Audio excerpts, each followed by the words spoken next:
just got back from a night out on the town, and now it's time to talk about Christmas!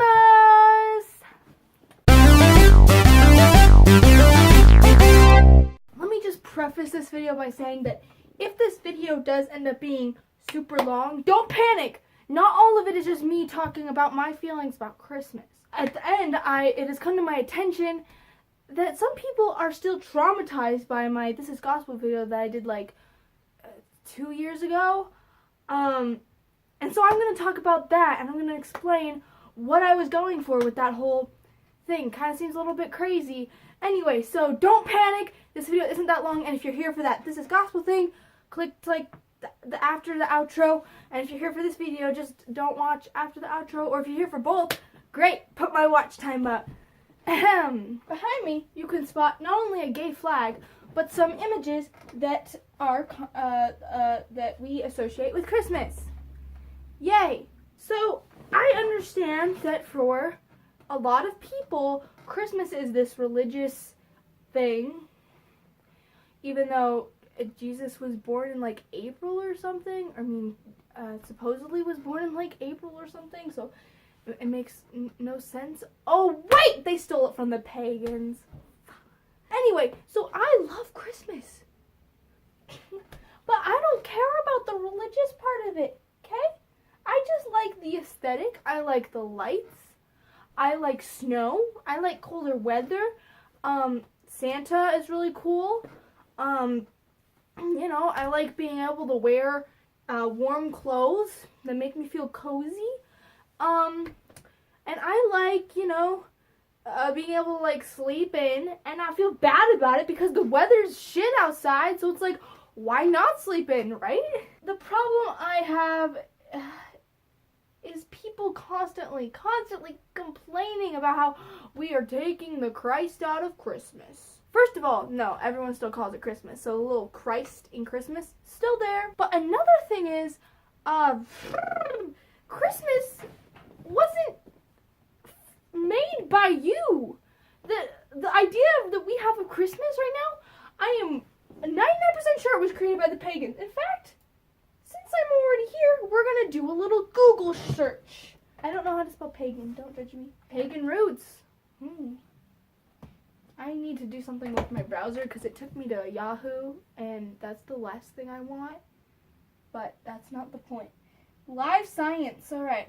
Early Christmas had a soft spot for pagans. And this article is called Pagan Roots, ? 5 Surprising Facts About Christmas by Stephanie Pappas. There's my source, cited it. Alright, so it basically says, 1. Early Christmas had a soft spot for pagans. It's a mistake to say that our modern Christmas traditions come directly from pre-Christian paganism. Said Ronald Hutton, a historian at Bristol, blah, blah, blah, blah. He said you'd be equally wrong to believe that Christmas is a modern phenomenon. As Christians spread their religion into Europe in the first centuries AD, they ran into people living by a variety of local and regional religious creeds. Christian missionaries lumped all of these people together under the umbrella term pagan, said Philip Shaw, who researches early Germanic languages and Old English at Ligastador University in the UK. Early Christians wanted to convert pagans, but they were also fascinated by their traditions. So yeah, it's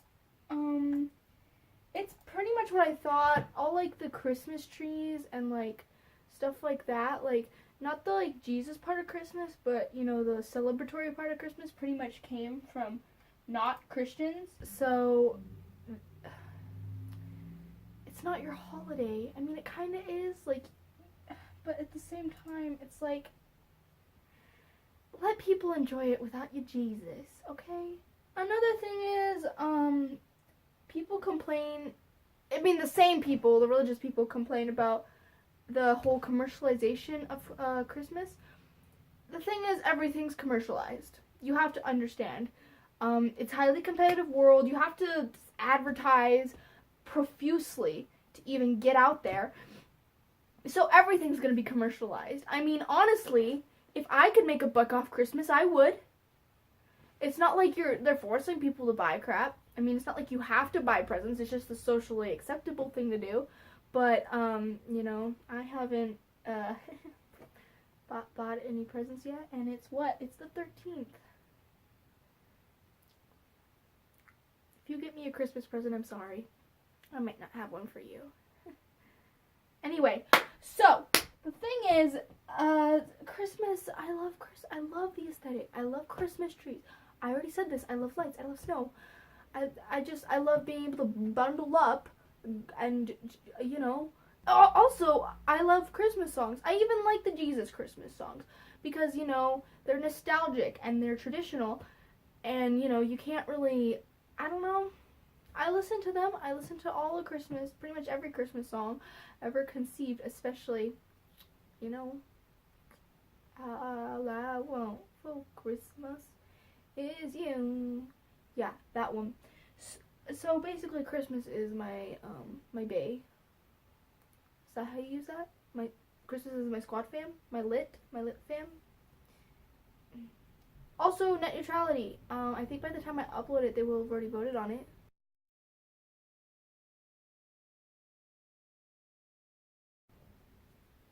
So all this might cost a lot more, or stay the same depending on how it's voted. Anyway, Christmas. All I want for Christmas is net neutrality to stay in place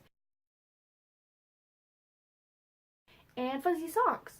So if you could send those to me, that'd be great. Thanks for watching. Over to my outro. Go ahead and click subscribe, please. Alright, now here's the part of the video that I preface this thing with. And I might link the video down below, but apparently some people are traumatized by it, so I don't know if that's something I really want to do.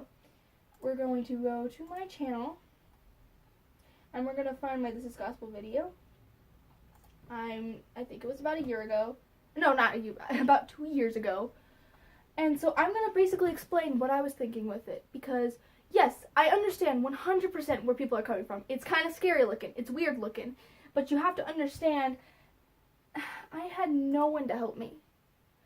I had my camera and a tripod, just like I do now. And I had no actors, no friends to even, like, act with me. My filming space was limited to literally my house. So you have to understand that going into it. Because there's a lot of things that, like, I envisioned that, like, I wanted, but I couldn't have because I was literally filming at my house and then there was nobody helping me. So that's kind of what you have to understand. And I'll just explain, like, what I was thinking, basically, with this whole thing. Like, what I envisioned and what I would have loved to have had, like, resources to do, but I just didn't. See, this looks really weird, but the thing is I was trying to make it seem like, I mean, I kind of am, but, like, I was, like, chained up. I was trapped. It's kind of like this version of me is, like, telling the story about what happened, or it's, like, flashbacks. You don't see that a lot in music videos, because people will say that music videos are weird, but none of them, I've never met someone who said a real, like a professional music video is traumatizing. And if you're watching this, you know who you are, Mr. Traumatized.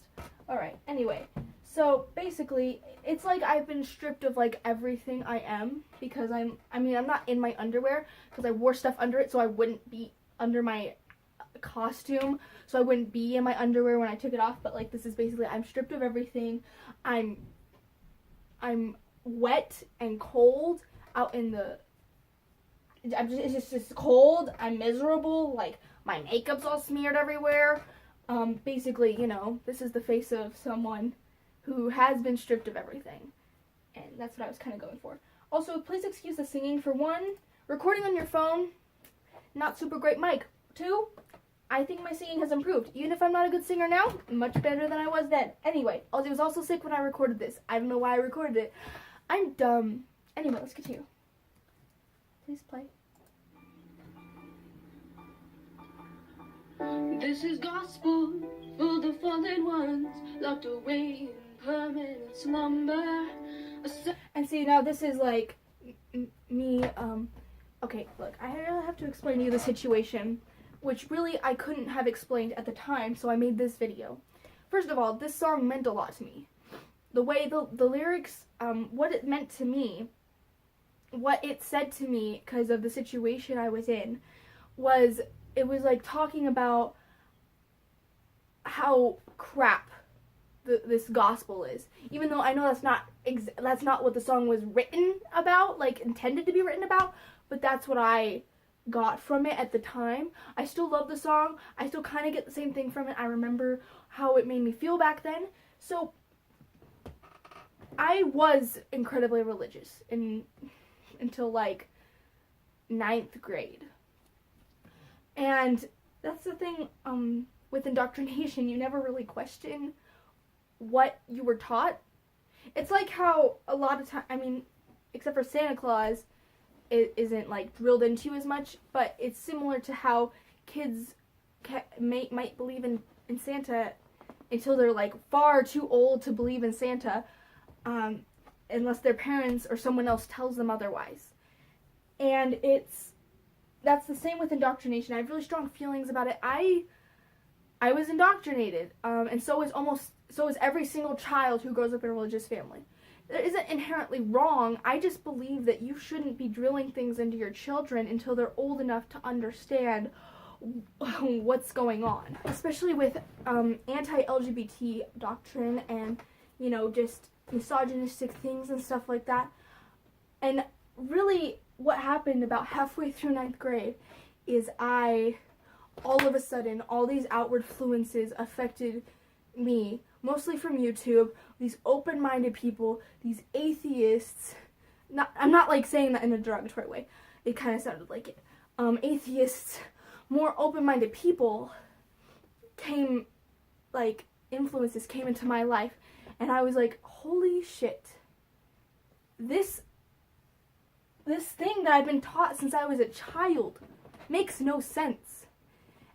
But I was still forced, not necessarily forced, I mean, I never really outwardly expressed my want to no longer be a part of it, but I was feeling forced because, I mean, it's what you've been doing since you were a kid. Even when I was at the point where I didn't believe it at all,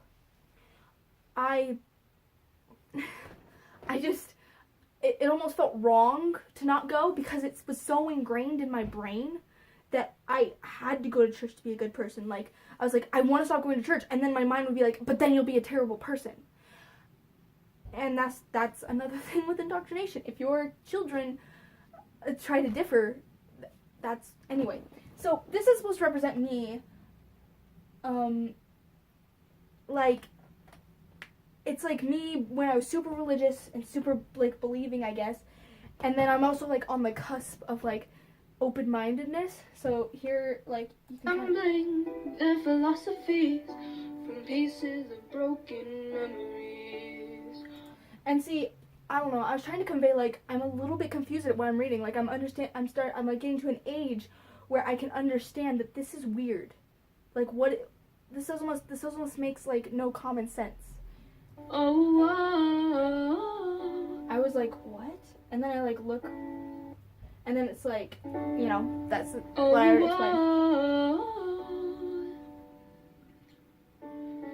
explained. And then I realized this is a little bit of bullshit. Look, there's no offense in what you believe, but to me, this is how I felt. I feel a little bit less strongly now, a lot of the time, because it's just the way I see things, and you can see things your way as long as it's not hurting other people.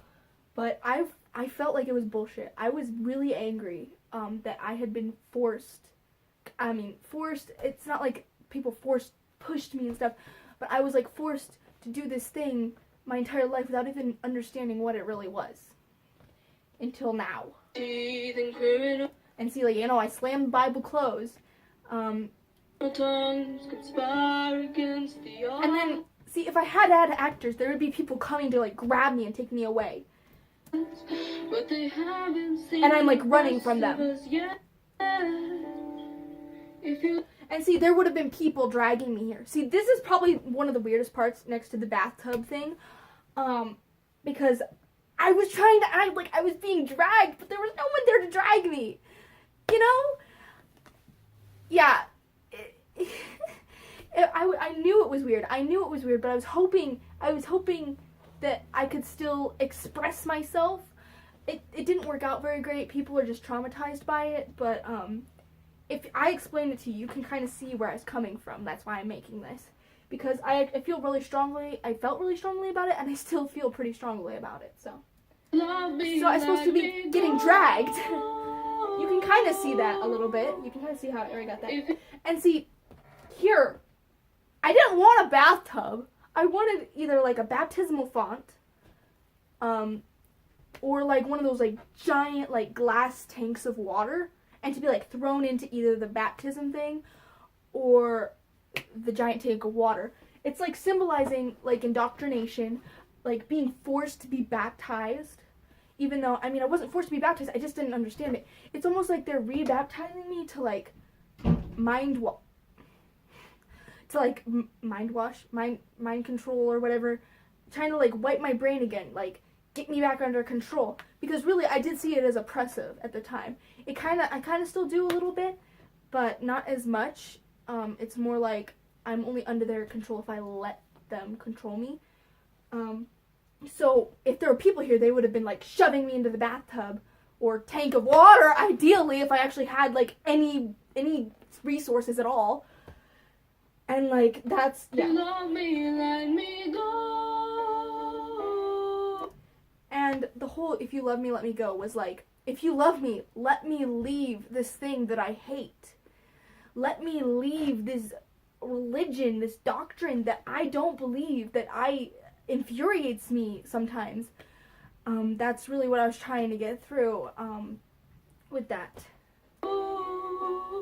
See, and they would have like, you know, shoved my head under, and like I would have been trying to get out, and they would like push me back under if I had friends or people in general. 'Cause these words are knives and often. And see, what I wanted was like a prison cell or something for this. Like, but this was the best I could do. Once again. Scars, the fear of falling apart, and truth be told, I never was yours. And see, they pushed me under again.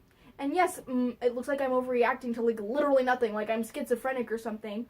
But I was imagining there were people there because that's the best I could do.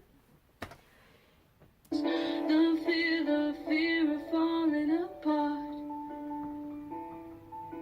Considering I was sick, it's actually not bad singing, and considering the phone, I mean, I was recording on my phone, so there's that.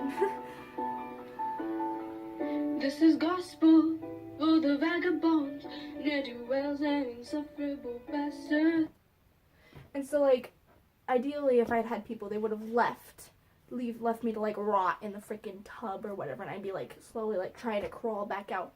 And that this is gospel for the vagabonds, ne'er-do-wells, and insufferable bastards.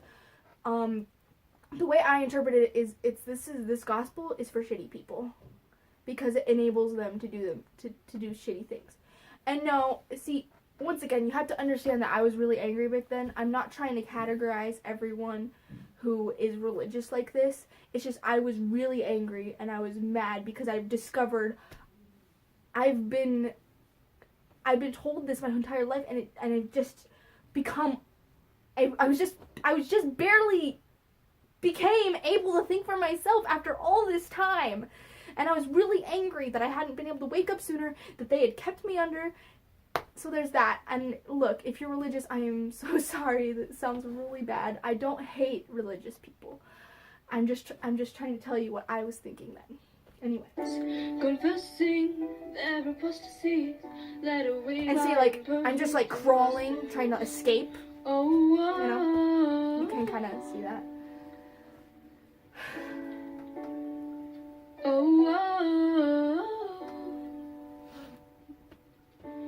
Try to sleep through the end of the world and bury me alive, 'cause I won't give up without a fight. If you love me. And see, I'm taking my clothes off because they're like church clothes. So I'm like stripping myself of their influence because I've already washed my brain of them, but my body is still like trapped in these garments that represent them. So I'm like taking them off. Once again, it looks weird, but that's what I was thinking. It's all very symbolic. If it didn't look so weird, maybe people would actually see how symbolic it is, which kind of makes me sad, but it's understandable because I didn't have resources to do better. Let me go. If you love me, let me go. And like I'm trying to get away, but like I trip because I'm like, it's like either I'm too weak or I kind of like don't want to leave because that's all I've ever known, you know? But I'm still trying to get the influence off because that's part of what's keeping me there. And like the words of the gospel, they hurt people who feel differently. Like they hurt gay people, they hurt trans people,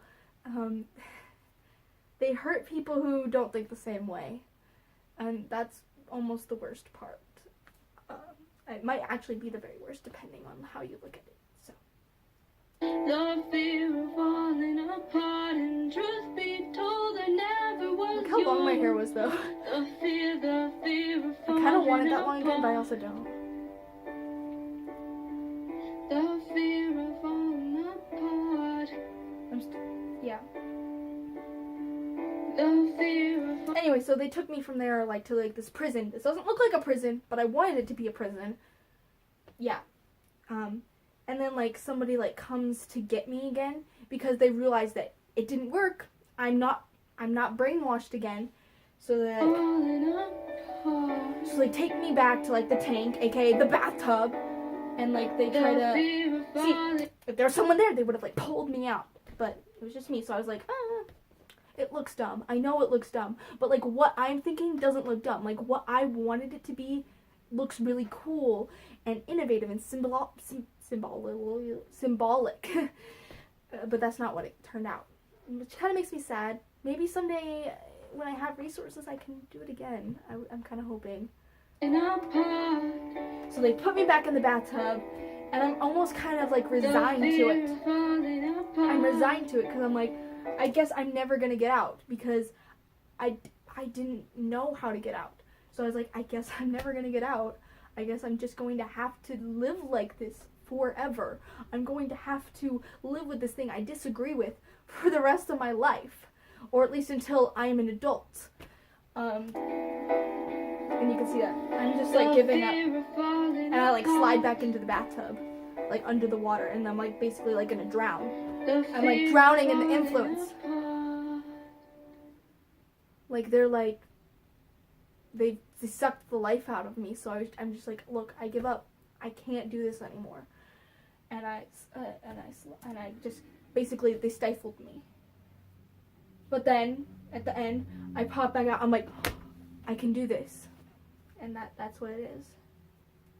So that's basically what I was thinking, and that's why it looks so weird. That is why. Once again, I 100% understand people who are like traumatized or they think it's scary, because yeah, it does kind of look scary. I can 100% see where you got that from. But at the same time, it does hurt a little bit because I really was trying to express something that I couldn't outright say. I could not outright say, look, I'm an atheist. I don't believe this. This is hurting me, okay? This is like crushing me inside to be like this. Shoot, one second. When was this video exactly? Clicking on it anyway. February 26, 2016. So, yeah, almost 2 years ago.